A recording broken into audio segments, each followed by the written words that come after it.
lie. It's a joke. Let me tell you one more thing about sex. But I say I can say plenty things about this sex. One more thing about sex and pornography and things like that is this. Watch this. You see, those concepts and fantasies, the scripts, they are not written by the women. They are written by the men.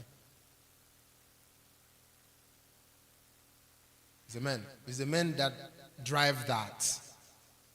Because it's men they want to get by that. What I mean? What I mean is that sex is not a woman's thing. Sex is a man's thing. You know, if you see a woman getting excited, oh, I want to have sex, I want to enjoy myself, I want to be free, I want to just do this, do that, it's a lie. If you see women in the real world, a woman find it difficult to even tell you that they love you. It's hard to say I love you. So for a woman to get to where she now says, oh, I want to have sex, oh, she is told to say that. They told her to say it. She doesn't say that on her own at all because it's not in her. So now she's not playing, oh yes, you know, the other day, and then that's what people are learning to know how to marry their wives. And then it's a lie.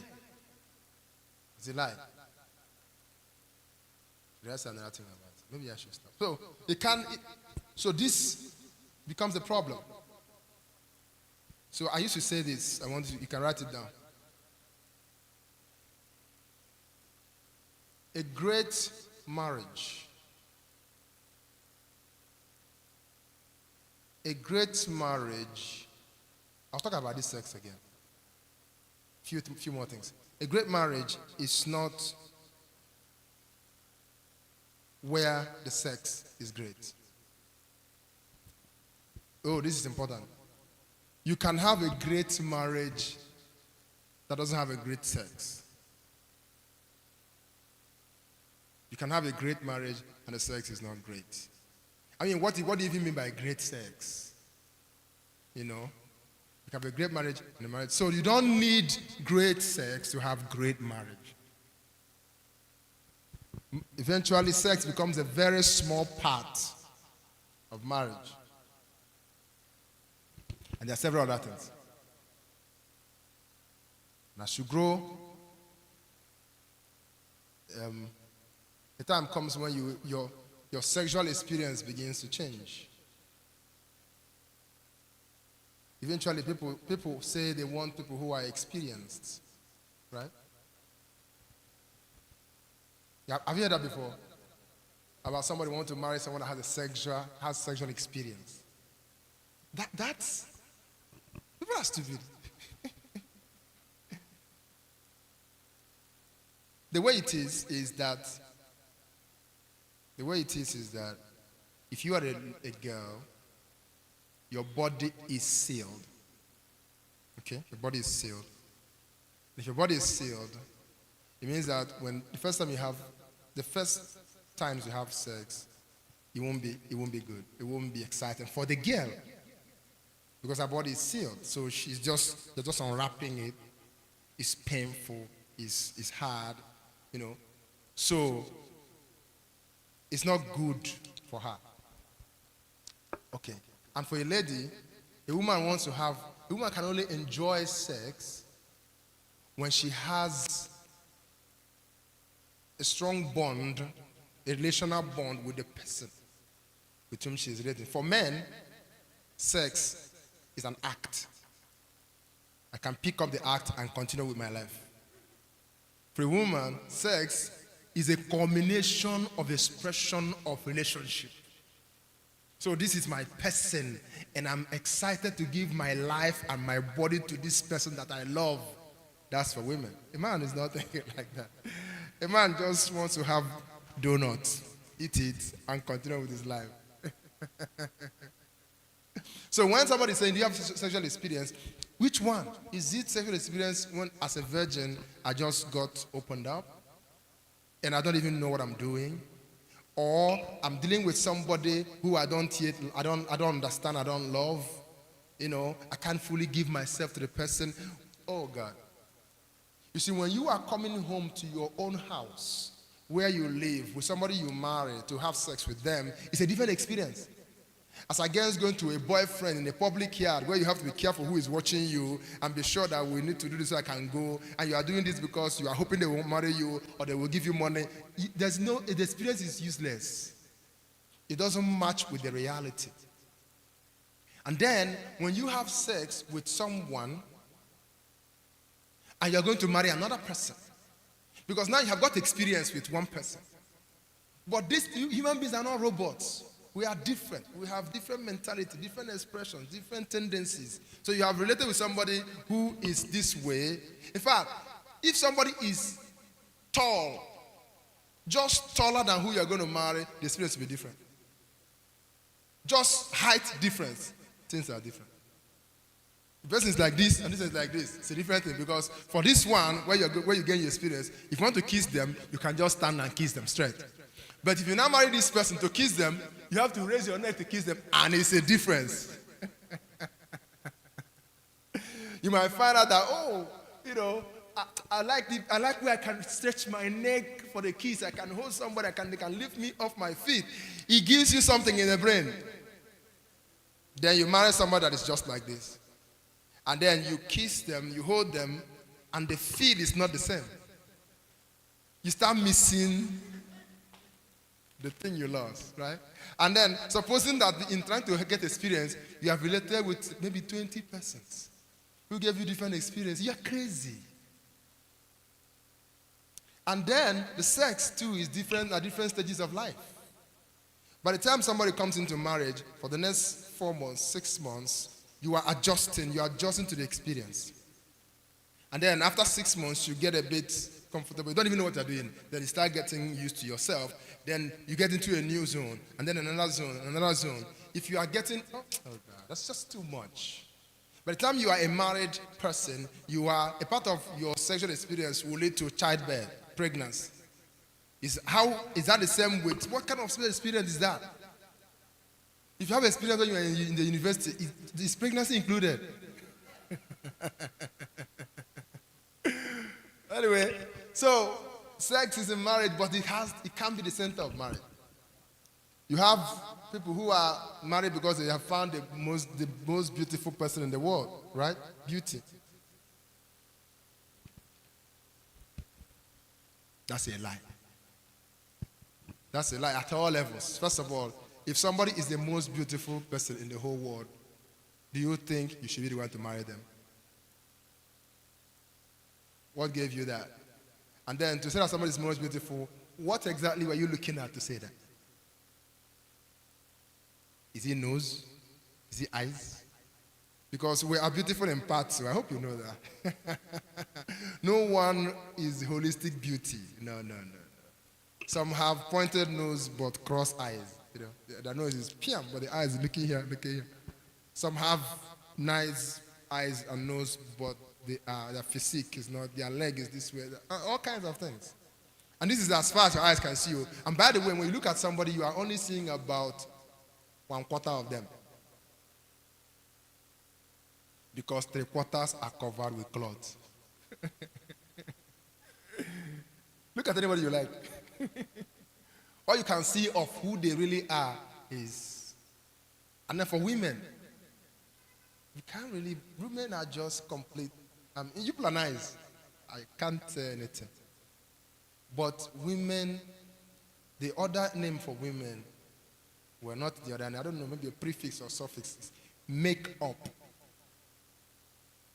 Women are made up by so much.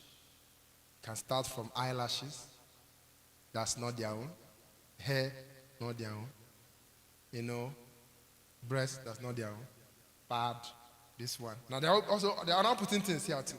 I'm putting things here too. Just padding everywhere. And when you want to know this real person, you have to remove all those pads. And then see them in their in the way God has made them. So when you take somebody, oh, I saw a beautiful girl, you are seeing 1/4 of who they really are. 3/4 is makeup. And that is why anybody can be made to be very beautiful. Anybody. Just get money. Get money, send them to one fashion place. They just put them together and package to you. You know. And then the thing about beauty too is that beauty fades. Does it fade? It does. It does. So by the time you are not naturally self, you can have issues with it. By the time you are 18, there's a level of beauty you radiate. In fact, by the time you're 18 seems to be 18, 19, 20 seems to be the high point of a woman's beauty. By the time you're getting into 21, 22, 23, 24, 25, it starts going down. So if somebody likes you for your beauty, they will change their mind very soon because they will get somebody they will see somebody more beautiful than you. And when they see that person more beautiful than you, they will not be able to tell you. Because they told you that you are the most beautiful girl in the whole world. Now they have seen someone more beautiful, they won't tell you, because if they tell you, you are going to have issues because that's the base on which they related with you. But if there was another reason why they married you, which is intact, they can tell you they saw somebody very beautiful and they won't have any issues about it. Because that's not why we are here. I mean, there are husbands. I mean, you can tell your wife that she's the most beautiful girl in the whole world as long as you are being romantic. You're not being realistic, romantic. You are the most beautiful girl in the whole world. Oh, thank you, thank you. It works. But for that one being true, it's not possible. It's a lie. Someone is more beautiful than you are, you know. So, beauty can never be the reason for getting married. But some people put it at the center. And they want to do everything to preserve that beauty. And after a while, you find you cannot do that. All right? So for some people, money is the reason why they're going to get married. Somebody. I'm not saying that this is the idea, but we're talking about what should be at the center, what should be the essence of this thing. So you saw somebody who has money. Money is important, but it cannot be at the center of why you marry anybody. Why?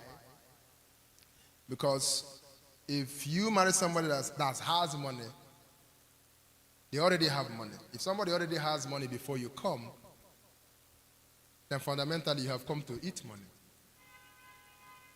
You have come to enjoy money. If you marry somebody who has no money, when they didn't have any money, and then they grew to have money, the relationship is different from if you marry somebody who already has money. Because they made that money without you. So you came. And so it might be very challenging to be sure if your love for them is genuine because they already have money. When somebody has money, they have trust issues. And many times it is very true. But if someone does not have as much money as they have now, you won't.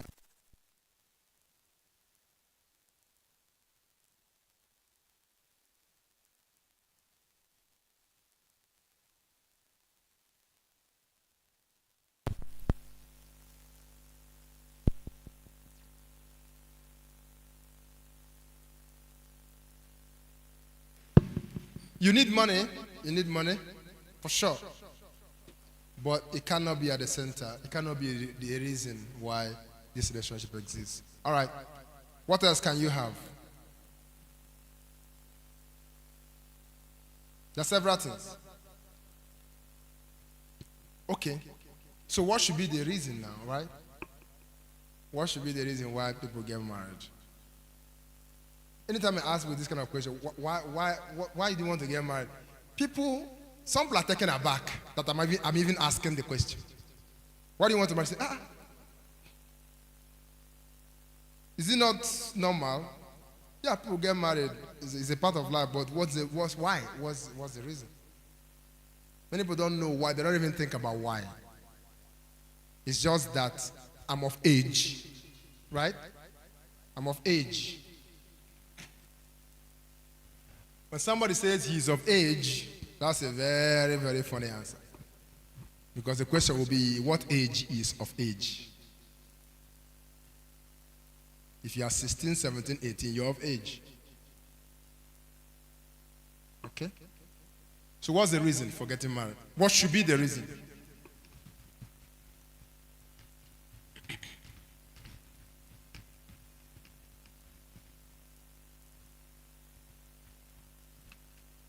So I'm going to give you what I think is a reason, is a stabilizing reason.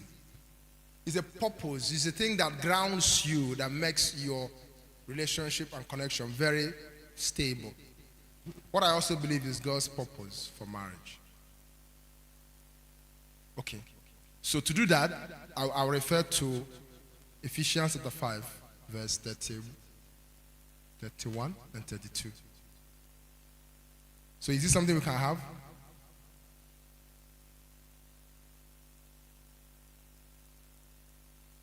Can we have it on the screen? Can we have it on the screen? Ephesians chapter 5, verse 31 and 32.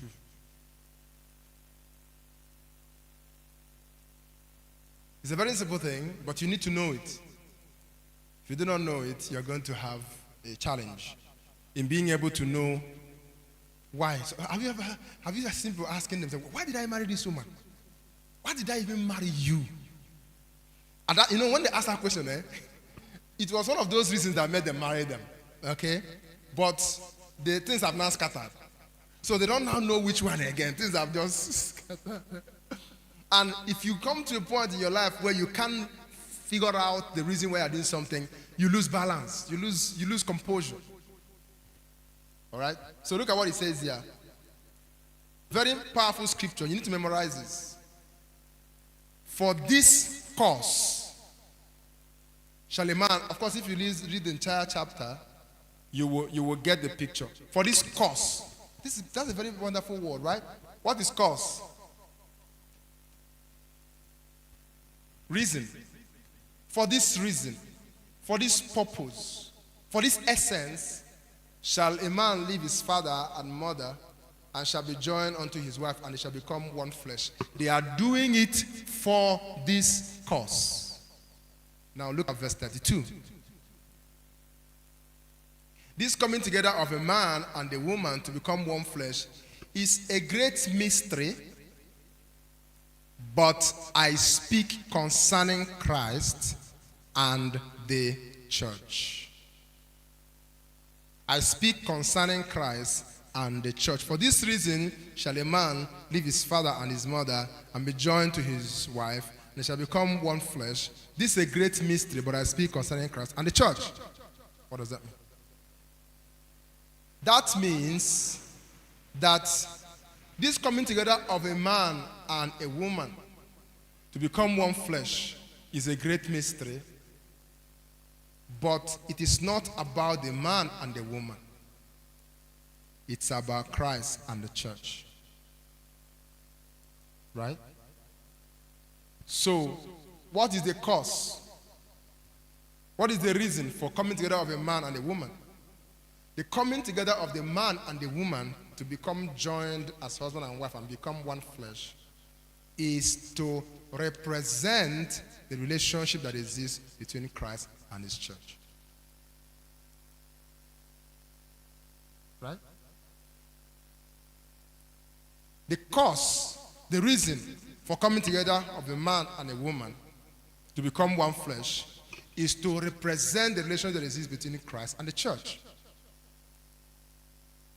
So the purpose of marriage is to represent, dramatize, express the relationship between Christ and his church. So man and woman become husband and wife so they can represent Christ and his church. This is so powerful. When people get married and they're asking themselves, why are we getting married? So we're getting married to represent Christ and the church. It will change the conversation they are having in that relationship. because it situates the whole conversation. It gives it direction. It gives it. You can now tell when you are going well or when it's not going well.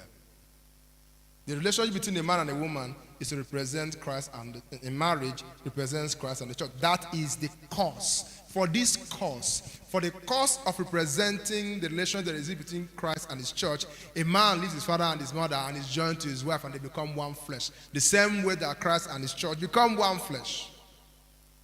When that is the purpose, when that's the center of that relationship, then we can now have sex as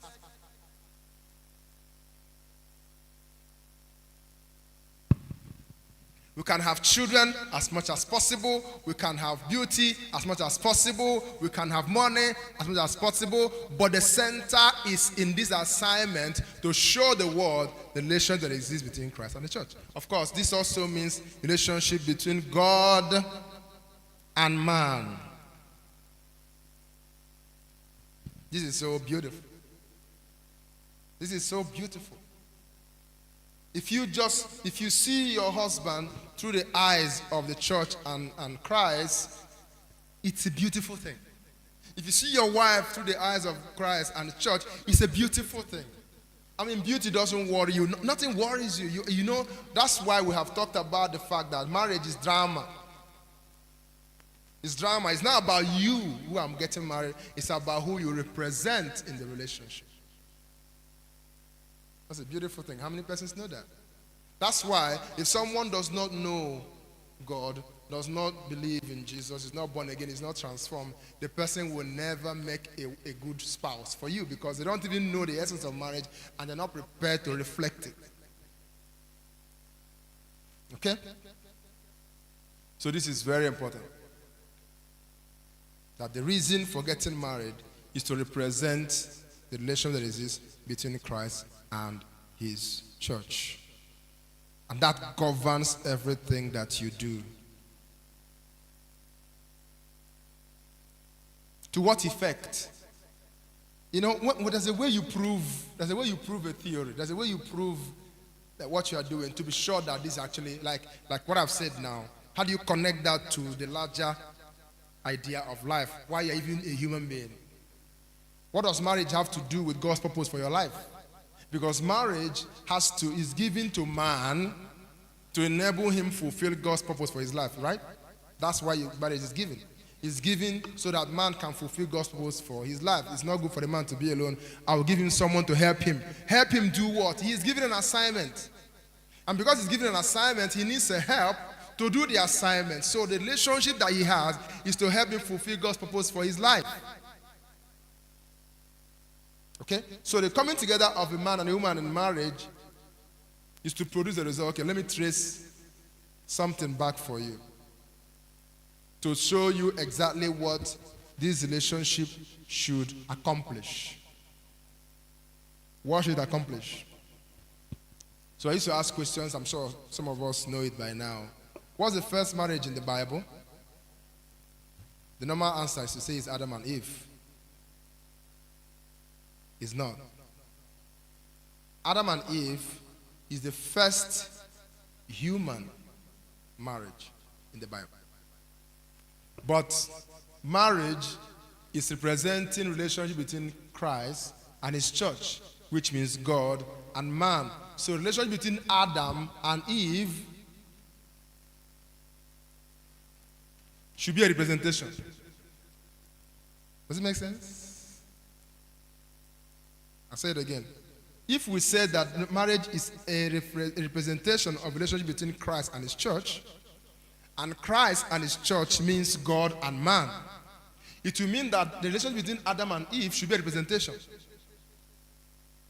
They are not the first relationship, they are the first human relationship, marital relationship.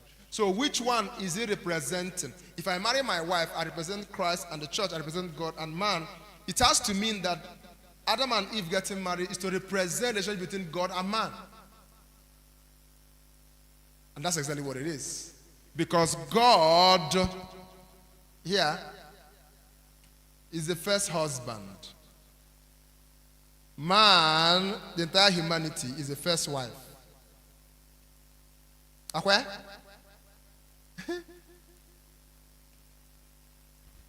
The church, what's the church? The church is humanity. Right? People, male and female, that's the church, that's humanity. And humanity, the church, is called the bride of Christ. Okay? So that relationship between Adam and Eve represents the relationship between God and humanity. So what's the purpose of it? What's the essence of it? You go all the way back to Genesis chapter 1 and verse 26. Are you guys following me? So you go back to Genesis 1 verse 26. That is the statement of the first marriage in the Bible. Genesis 1:26. So let's look at it.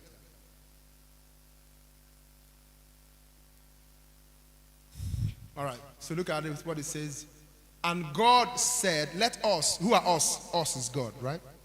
Let's make man in our image after our likeness.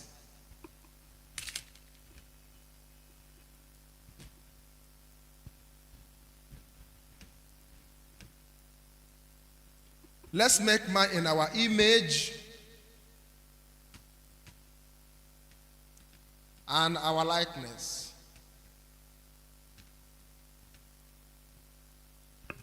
If you have the image of God and you have the likeness of God, who are you?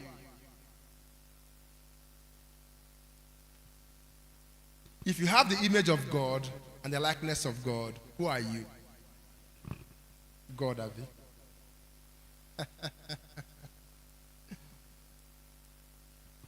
That's what it seems. If I have the image of God and have God's likeness, I'm God. In the context of that, is correct.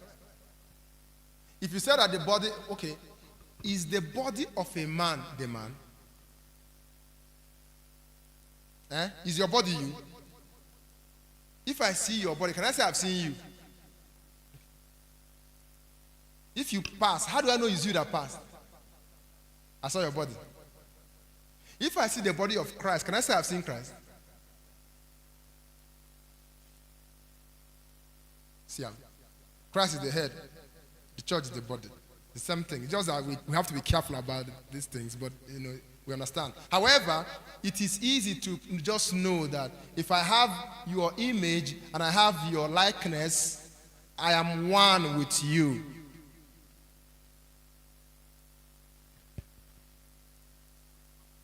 Right? So, go back to Ephesians 5 and verse 31. Ephesians 5 and verse 31.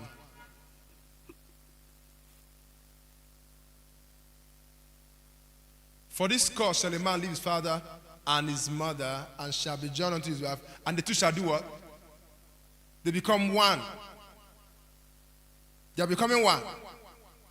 In Genesis 1:26, we are becoming one. One with who? God. So this oneness of man and woman represent oneness with God and man. So that's the same thing. I'm trying to just help us understand it. But the point I want to make is, what is then the purpose of that oneness?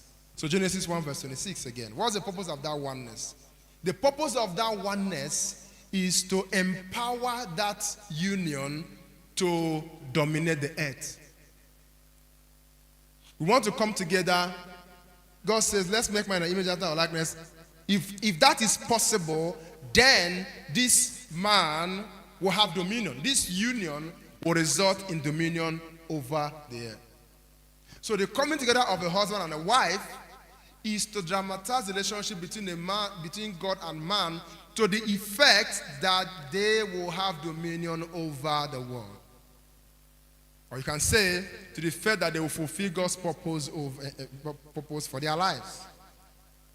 So that is what marriage is really about. The purpose of marriage is to represent relationship between God and man. I want you to get it inside your head, inside your spirit. The purpose of marriage is to represent relationship between God and man to the effect that they will have dominion over the world. The purpose of marriage is to represent relationship between God and man to the effect that that relationship will enable dominion over the world. Right? So if you get that, that's a very beautiful expression that can help you as long as that marriage lasts. You can always tell this is the reason for our coming together. So that's how I want to conclude the reason of the point of what is the reason for getting married. All right. So, do you have any question?